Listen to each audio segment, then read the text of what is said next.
Hi, it's future me.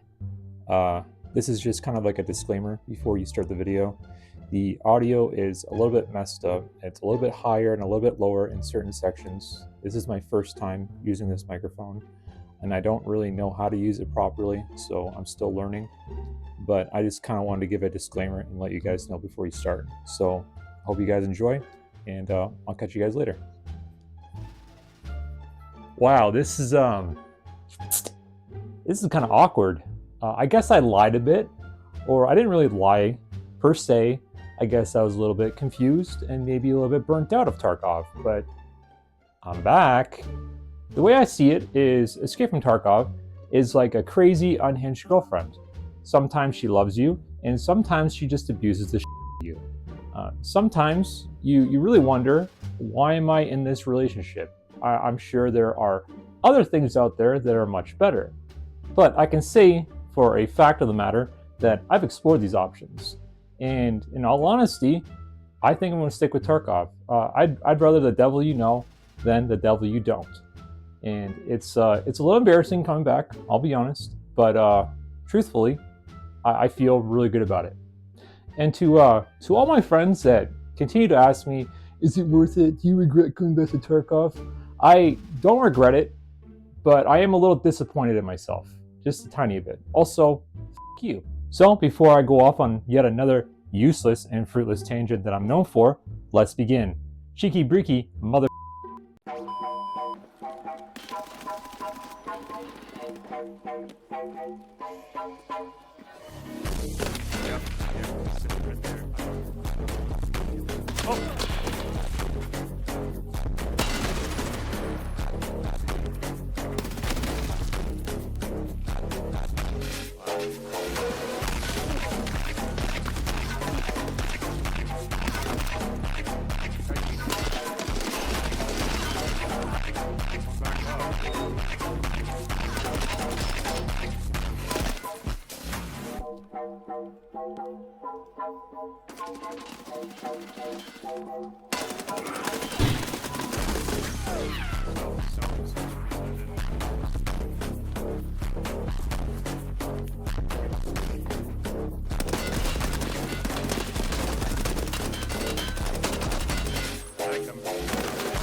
And the MVP. And the MVP, baby. Let's go.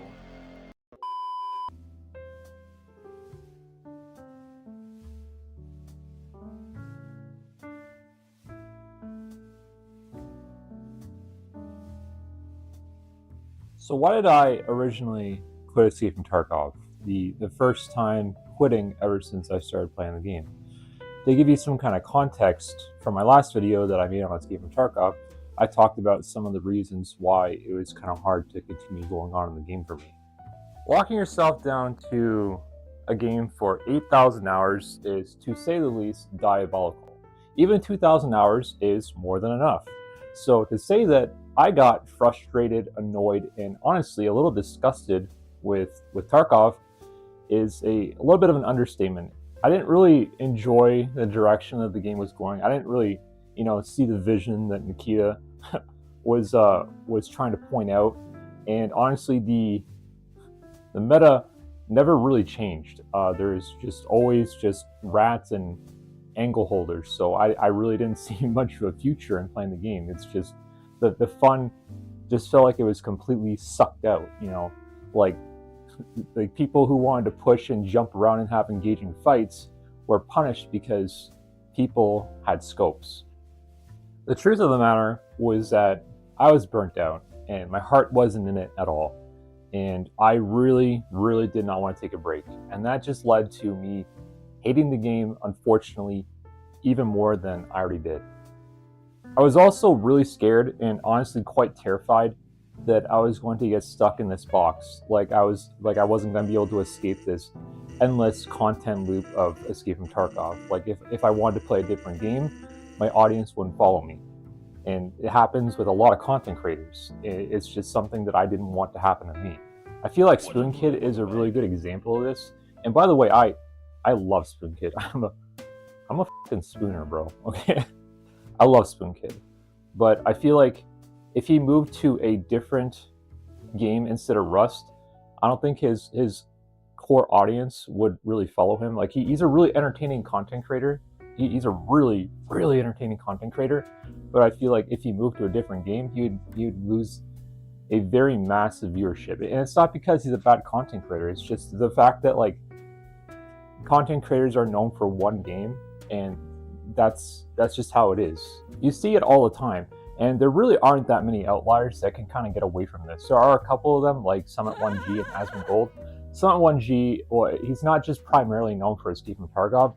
He's also known for, you know, DayZ, Grand Theft Auto, Valorant, and pretty much whatever the he wants to play. Asmongold is kind of the same way. He used to play World of Warcraft, but now he kind of just plays like any Souls-like, and honestly, whatever tickles his fancy, whatever he feels like playing. So I hope that Spoon Kid becomes one of those content creators where he can kind of branch out and do what he wants, because he is really entertaining. I'm just trying to hammer home the point that there are content creators that get stuck in this box and there's nothing they can do. I also used to nitpick the devs pretty hard. I'm not really interested in ever doing that again. I don't really want to take this game too seriously. I just want to hang around and just play with my community, I guess. I love my community. They're really cool. So taking Escape from Tarkov seriously is completely off the table. I don't want to ever have to go through the mental gymnastics of wondering why they did what they did, because honestly, you're going to drive yourself crazy just even thinking about it. And I've always had the stance that Escape from Tarkov is a good game. It's just certain people that ruin it. But I will say that the Escape from Tarkov community is one of the most special communities that I've ever had the chance of playing with. That and the Rust community. Honestly, I don't think that there really is much of a better community out there. They're very devoted, and it's almost like a cult-like. It's almost like a cult-like thing, you know, with them. It's really strange, but it's a good kind of strange. You feel really invested and part of the community when you're in it deep.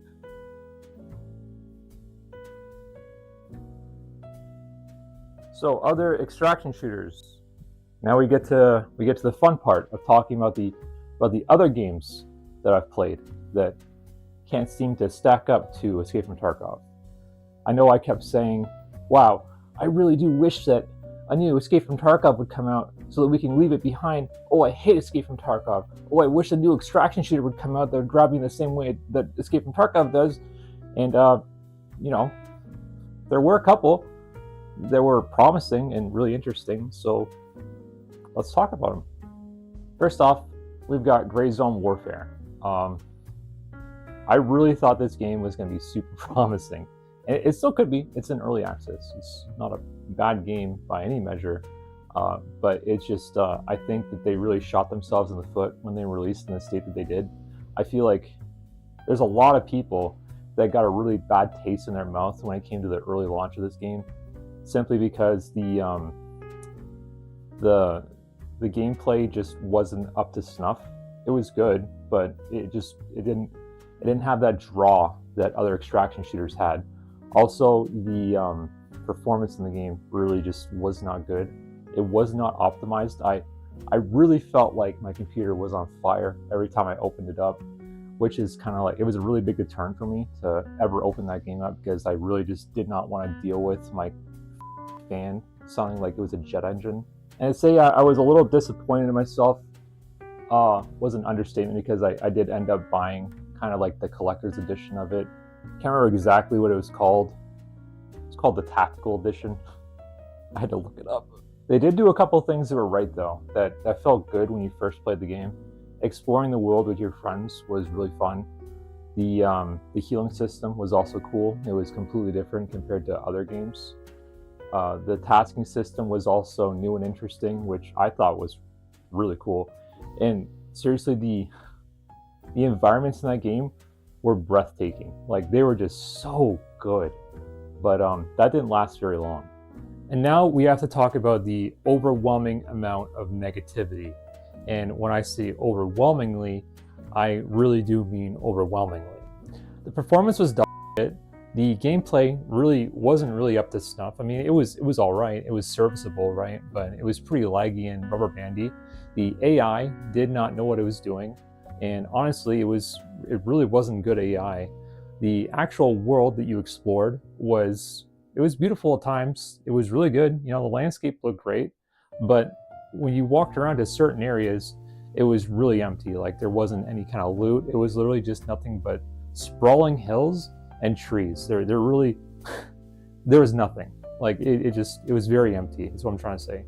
There was no day and night cycle, and there definitely was no weather cycle. So you just be walking around in daytime 24/7. There was the immersion level was like after an hour or so, it was basically dead. There was no immersion. I know the game has a core audience. It's not a really big audience, but it's a core audience, and they play the game. But I really hope that they end up putting out a really big patch that pulls a lot of people in, because I did think the concept was very interesting, and I did like the game to begin with. Yeah, it's very unfortunate that happened to that game, but I'll jump back in if they release something good. I'm kind of interested. Next up, we've got Arena Breakout. This will be fun. Arena Breakout and Battlestate Games really had a found and find out moment between the two of them. It was pretty interesting, and I'd be lying if I said that it wasn't entertaining to watch. It was really fun. Nikita was making some pretty bold claims, saying that Arena Breakout was stealing assets from Escape from Tarkov, which was kind of ironic that Battlestate would even claim such a thing, you know. But they were basically just slinging shit at each other and seeing what stuck, you know. I don't really have a dog in the race. I really don't care who would win that, you know. They're both cool companies. They're both good games. I don't really care if one's stealing from the other, as long as the game turns out good. And Arena Breakout did have some things that they brought to the table that were decent. They definitely listened to the Tarkov community, and they said, hold my beer. And they put in things that Tarkov players have been asking for years for.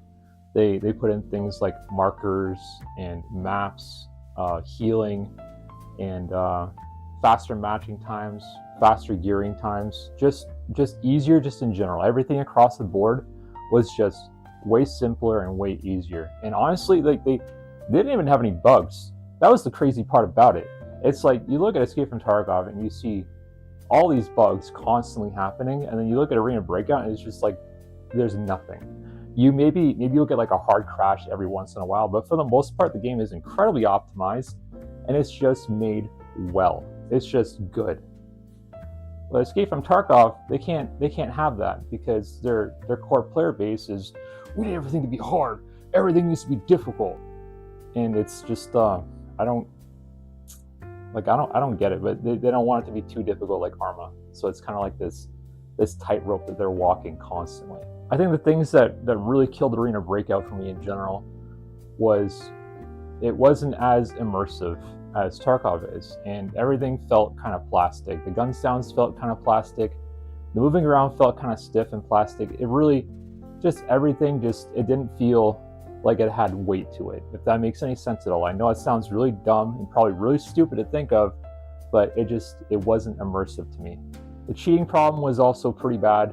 To be honest, if you launch a free-to-play game, you're always gonna have cheaters. No matter what you do, no matter how many barriers you put up, you're always gonna have cheaters. Look at Valorant, look at Fortnite, look at Apex Legends, look at any big game. No matter what, if it's a free-to-play game, there is a massive community of cheaters, and there's nothing you can do. And I forgot to talk about the pay to win. Pay to win's fun. It's a really enjoyable thing. You can pay real life money to get coin in that game. Coin is basically the rubles of the game. It's really, really, really fun. That was a really big rug pull they pulled when they're in beta and they're talking about it. They talked about it in a video. They said, I'm not going to quote it because I don't know exactly what they said, but they said there is going to be no pay to win features in this game. And then they did it anyways. They ruined the game for everyone. Good job. I did like the spawns though in Arena Breakout. The spawns were cool. It really incentivized moving fast and pushing spawns, because if you didn't push spawns, then you were going to get pushed.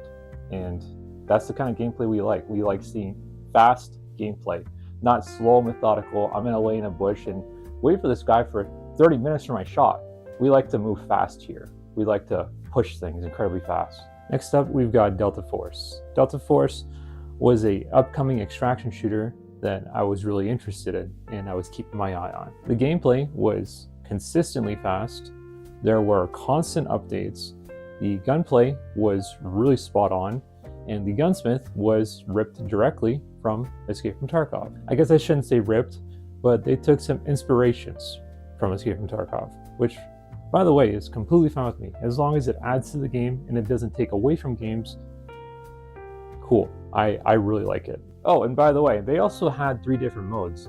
They had a mode that did Battlefield better than Battlefield, and they had an operations mode that was pretty equivalent to Escape from Tarkov. They also had different events that were going on that would give you free stuff. Every time you logged in, they also gave you a bunch of stuff as well.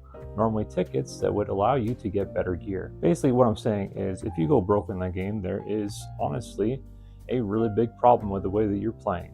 And surprisingly, the Battle Pass was also pretty good. I ended up actually finishing the first season, and the second season was, I think I got like halfway through. But yeah, I liked it. I enjoy their Battle Passes. This was definitely something that got on my nerves, I'd say. It's like some companies don't seem to understand the word no.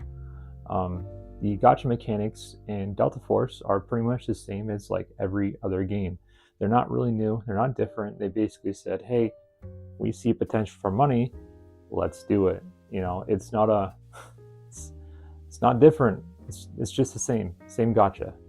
Also, some of the regular skins that are in the store, they can definitely be pretty overpriced. You see this a lot with games like Path of Exile. That being said, Path of Exile has a pretty good monetary structure. They also have supporter packs to give you a lot more of their premium currency, so that's not really that big of a deal. But yeah, Delta Force has some pretty egregious microtransactions, but I guess that's what you get with a free-to-play game. But the thing that really ruined the game for me, and I think you'll understand when I say free-to-play, because you know exactly what I'm about to say it with me: cheaters. You couldn't play a normal or a hard map or a completely different map on these modes without running into at least one cheater a game, or at least that's what it felt like. I mean, there are some games that you don't run into cheaters, but for the most part, you're running to at least one of them. It wasn't all the time, but it was frequent enough to the point where I just did not want to play the game anymore. I remember this one specific time. It lives rent-free in my head because it stuck with me. I was playing with my friend, and we were going to a brand new map. I had a bunch of tasks on that map, and I'm just like, okay, sure, let's go do it. It was a hard mode, and you know, I can't even make this shit up. I can't even exaggerate this. It was literally back-to-back 3 different times where we got pushed off a spawn immediately. And it wasn't one of these things where it's like, we saw you, we heard you, oh man, you're just bad at the game. It's like they were looking directly through the walls at us and they could see us. They would turn the corner and they would just immediately pre-fire. This wasn't a situation where it was like, oh, I wonder if they're cheating. You know they were cheating. You deal with cheaters in pretty much every single free-to-play game, but I mean, it is what it is. Unfortunately, in Delta Force, it tilts you a little bit more than it would in other games because you're losing things. In the Battlefield mode, it's not so bad, but in operations, it can be pretty awful. If I'm dying 2 to 3 times every single time this is happening, then I'm just going to log off and go watch YouTube. It basically tilts you to the point where you don't want to play the game anymore, or you don't even want to play extraction shooters. That's what I'm trying to get at, is it's a really awful feeling. It sucks. This is just simply awful. It's got me stressing. I'm really passionate about Delta Force because I love it. It's got really good mechanics and it's just a fun extraction shooter in general. It really sucks that it's gotten to this point. It's even worse because they had so many cheaters in the alpha and the beta that they had to change their anti-cheat. They had to put in I can't even make this up. They had to put in a kernel level anti-cheat to stop people from cheating in the game. That's it's the same kind of anti-cheat that Valorant uses, and it basically does all. It's from what I understand. It's a good anti-cheat, but it doesn't stop people from cheating.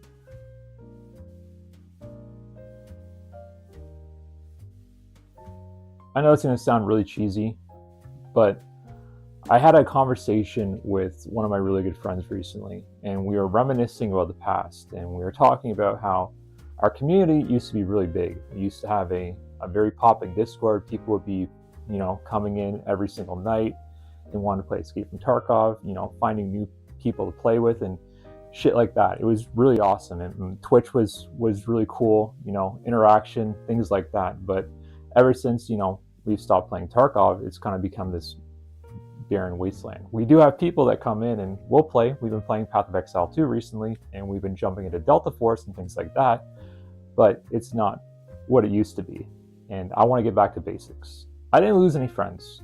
All my friends are still my friends. It's just people want to play different things. They're at a different point in their life. So when you say that you don't want to play Escape from Tarkov anymore, they say, I want to play it, And it's just this weird thing where when you stop playing a game, some of your friends want to go and do other things. It's not that big of a deal. It's just they're in a different point in their life and they want to do different things. I'm sure you've had it happen to you at some point. You've stopped playing a game and your friends were like, I still want to play.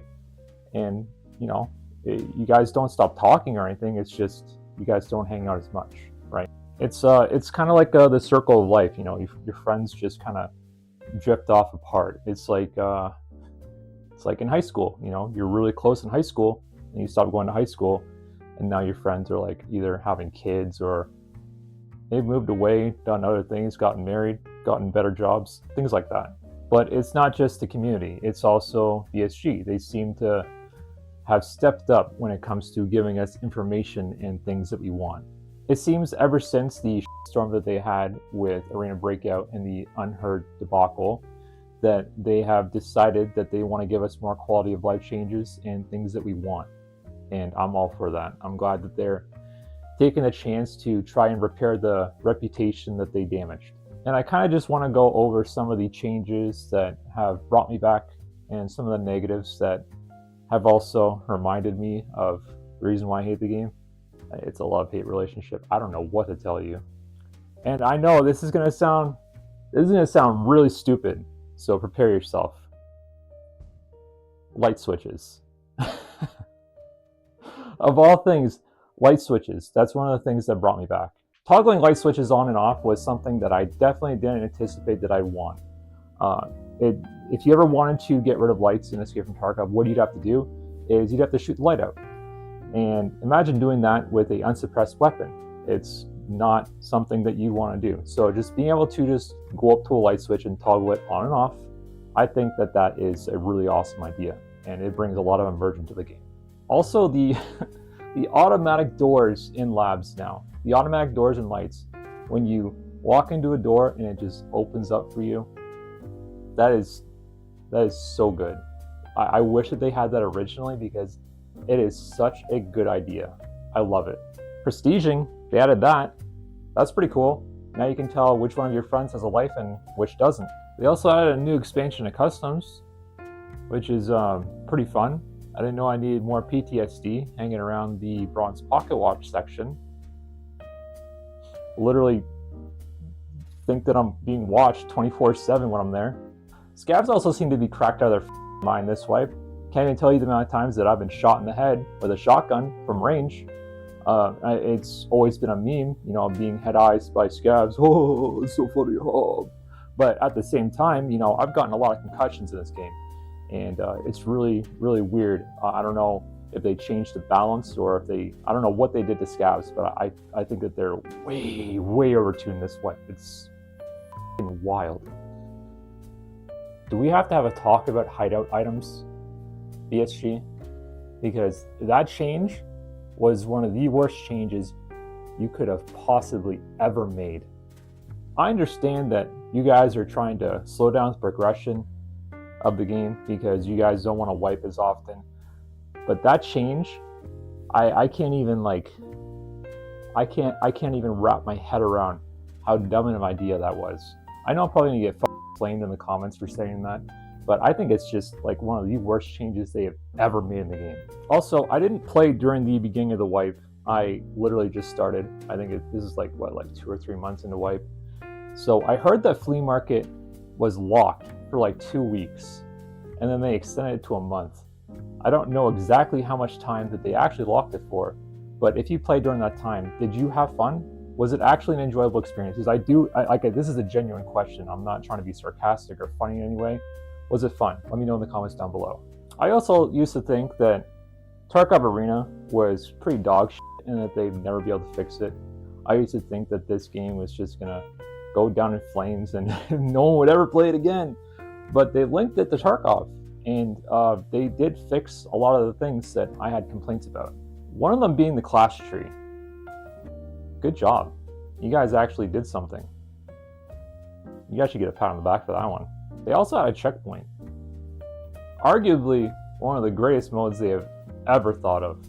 It's basically like a Call of Duty mode, but you get like multiple respawns, and it's just fun to capture points. It's a good time. Also, you don't have to take Arena very seriously at all. It's a very casual thing to do, and you'll get passive experience and passive rubles for it too. And the dailies and the weeklies are actually pretty nice.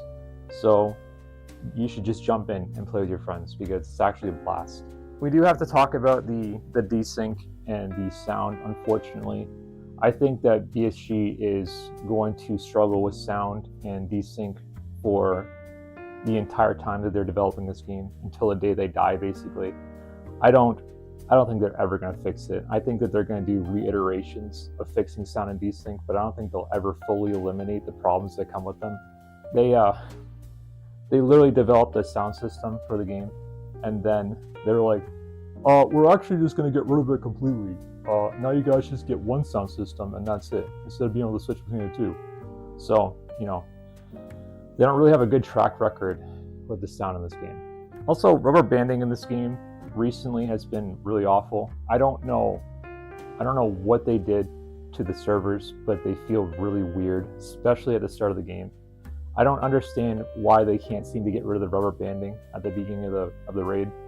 It's probably a problem with their code or servers, or it's something. I don't know how or why, but I wish that they would fix it because it feels really awful and weird.